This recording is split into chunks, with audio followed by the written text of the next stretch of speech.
নির্বাচনী প্রচারণায় সরকারের ব্যয় কমিয়ে আনার প্রতিশ্রুতি দেন মার্কিন প্রেসিডেন্ট ডোনাল্ড ট্রাম্প। নির্বাচিত হয়ে নিজের সেই প্রতিশ্রুতি বাস্তবায়নে নির্বাহী আদেশসহ ভিন্ন কৌশলও হাঁকতে শুরু করেন তিনি।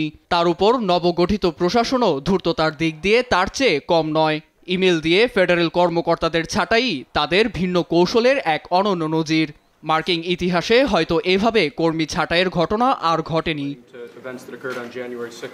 কোনো নোটিশ বা দাপ্তরিক চিঠি নয়, বরং ইমেল পাঠিয়ে নিজ নিজ পদ থেকে পদত্যাগ করতে বলা হয় কর্মীদের। বিবিসি জানায়, সরকারের ব্যয় 10,000 কোটি মার্কিন ডলার কমাতে মঙ্গলবার পদক্ষেপটি নেওয়া হয়। পাঠানো ইমেল বার্তায় আগামী 6 ফেব্রুয়ারির মধ্যেই নিজেদের সিদ্ধান্তের কথা জানাতে বলা হয়। প্রস্তাবে রাজি থাকলে শুধু রেজিগনেশন লিখে পাঠাতে বলা হয়।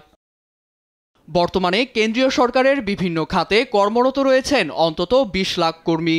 এতে ট্রাম্প প্রশাসনের ডেফারেড রেজিগনেশন প্রোগ্রামটির আওতায় অন্তত 10% বা 2 লাখ কর্মী সাড়া দেবে বলে আশা ডেমোক্রেটদের। তবে রয়েছে বেশ কিছু নিষেধাজ্ঞাও।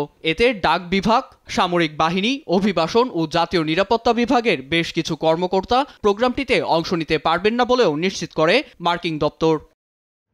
তবে বার্তাটি পেয়েও স্বেচ্ছায় পদত্যাগ না করলে সেসব কর্মীদের চাকুরির নিরাপত্তা সরকার দেবে না বলেও উল্লেখ করা হয় ইমেলটিতে। ফলে অনিশ্চয়তায় দিন কাটছে এসব কর্মকর্তার।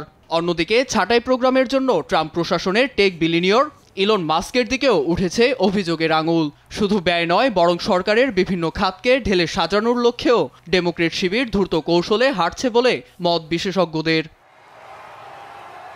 নীরব দাস, নিউজ ডেস্ক, দেশ টিভি।